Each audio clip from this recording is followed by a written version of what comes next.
Yang paling menarik, yang namanya Imam Ahmad Al-Muhajir dengan Ubaidillah bin Ahmad Al-Muhajir ini diriwayatkannya an-nol, nggak ada riwayat satupun. Dalam kitab tarikh itu saya ambil itu dari kitab primer dan sekunder 35 kitab. Kitab Tobaqoh 35. Kitab lintas madhab itu lebih dari 25. Lintas madhab lebih dari 20. Itu nggak ada semuanya.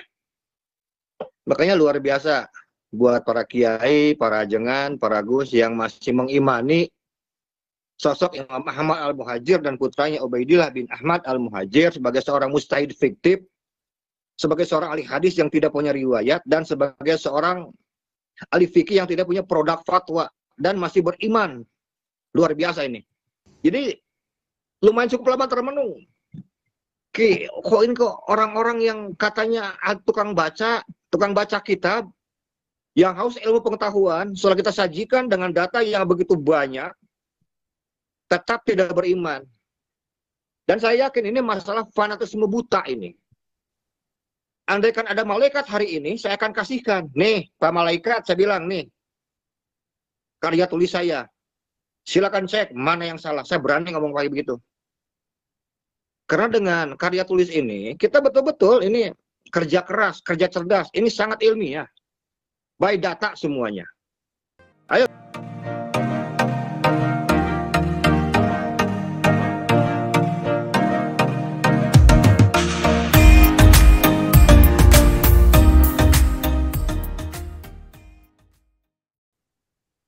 Kenapa sekarang masih banyak para kiai, para ajengan, para gus yang masih ingkar terhadap sekarang ilmu pengetahuan, data yang memang sudah nyata? Salah satunya karena fanatik buta yang mampu mengalahkan akal sehat. Yang dibutuhkan seseorang itu bukan sekarang kesadaran aja, tapi kewarasan. Ya sadar, cuman belum waras. Juga perlu saya sampaikan di sini bahwa saya ini sedang finishing buku nih, Kiai, Dokter. Ini buku baru. Ini saya terpaksa menambah referensi dari lebih 100 kitab ya. Jadi ini salah satu metode terbaru yang kita gabungkan dengan ilmu rijalul hadis, fikih lintas madhab, tobaqoh, tarikh, dan juga dengan dalil paling mutakhir yaitu ilmu DNA. Jadi kita gabungkan secara bersamaan. Banyak yang sangat menarik bahwa dengan kitab-kitab primer dan sekunder ini,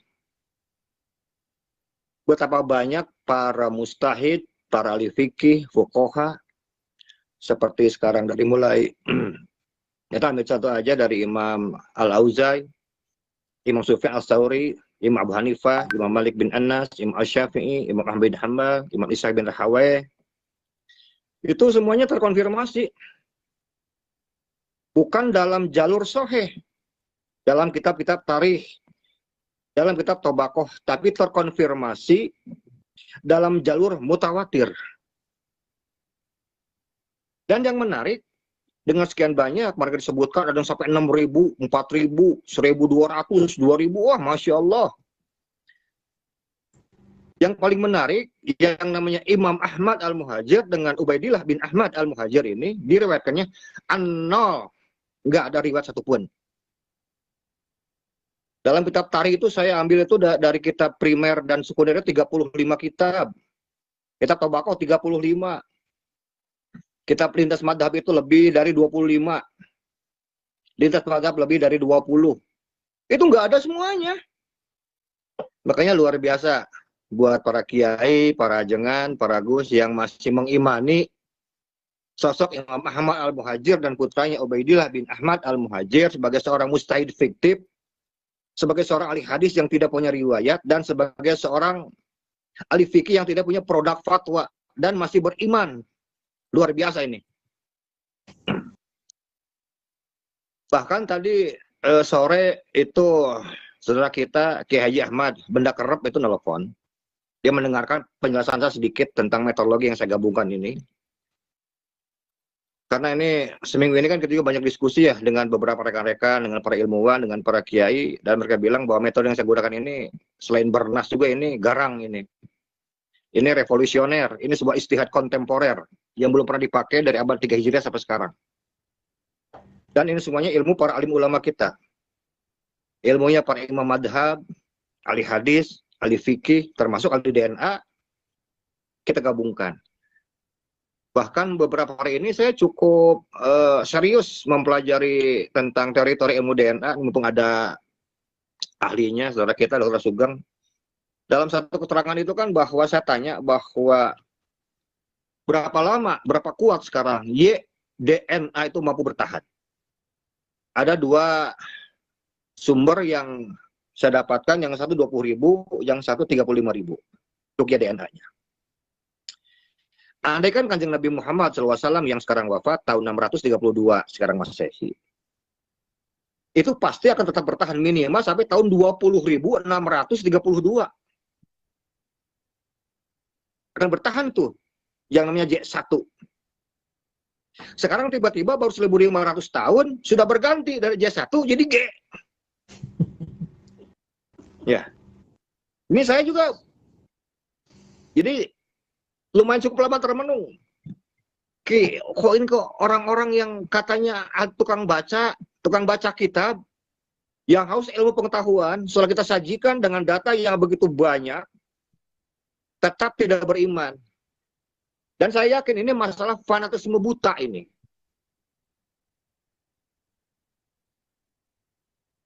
Kalau bukan sekarang fanatisme buta yang telah menguasai akal sehat, lalu apa lagi? Kalau tokoh-tokoh Balawinya jelas, mereka tidak akan mau sekarang kehilangan privilege-nya, kenyamanan, kemewahan, sanjungan, pujian yang 100 tahun lebih ini mereka nikmati, tiba-tiba harus hilang sekaligus dalam 3-4 tahun, dia nggak mau lah. Salah satunya dia harus bertahan. Karena dia sudah lama, innallaha la yughayyiru ma biqaumin hatta yughayyiru ma bi anfusihim. Kalimat hatta yughayyiru ma bi anfusihim, kecuali sampai kamu sekarang merubah nasibmu sendiri.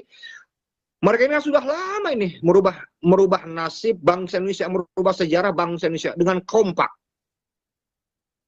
Sekarang tiba-tiba yang sudah lama kerja keras sekian 100 tahun lebih, tiba-tiba harus hilang 3-4 tahun, ya nggak mungkin.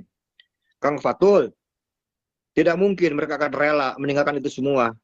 Pasti akan bertahan dengan menambah berbagai macam cerita bohong, dusta, dan sebagainya. Itu nggak mungkin.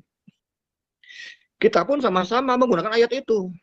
Dan kita pun nggak akan pernah berhenti untuk mencerdaskan masyarakat Indonesia dengan pembelajaran-pembelajaran yang mencerdaskan, yang mencerahkan dengan menggunakan data-data yang valid dan bisa diverifikasi. Buku yang saya buat ini lebih dari 100 kitab tambahannya. Dan semua bisa diverifikasi. Karena apa? Kitab-kitabnya masih ada. Masih ada. Jadi tadi itu Kiai Ahmad Benda Kerap sampai bilang, Kiai siap dihisab sama Allah buku ini. Kiai, saya bilang, nggak usah nunggu nanti di akhirat, saya bilang. Andaikan ada malaikat hari ini, saya akan kasihkan. Nih, Pak Malaikat, saya bilang, nih, karya tulis saya. Silakan cek mana yang salah. Saya berani ngomong kayak begitu.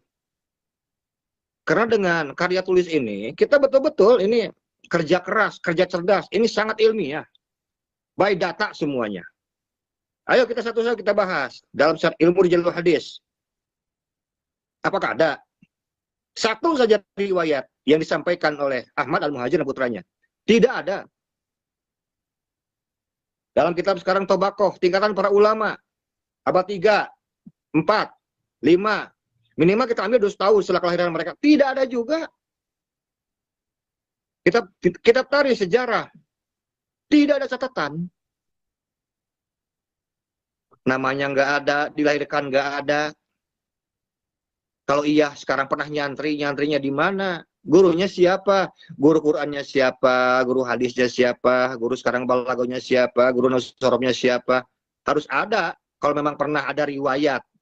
Karena jadi mustahil kan tidak mungkin. Orang jadi mustahil kalau tidak nyantri dulu. Harus nyantri dulu. Prestasi waktu nyantrinya dulu gimana? Beranjak dewasa, sekarang tiba-tiba jadi mustahid. Terus sekarang ulama-ulama yang hidup di zaman itu yang mengakui beliau sebagai mujtahid itu siapa? Mana catatannya? Ngajarnya di masjid apa? Atau sekarang di madrasah apa? Ada nggak? Nggak ada lagi. Sebagai seorang ahli fikih, apakah ada produk-produk fatwanya? Tidak ada lagi. Zong semua. Termasuk kalau kita bicara masalah ilmu nasab, itu kan sebetulnya bagian Dr. Sugeng, cuman saya pengen ngomong sedikit. Jadi beberapa data yang kita baca dari sumber primer, jadi haplogrup G ini kan memang sudah lama.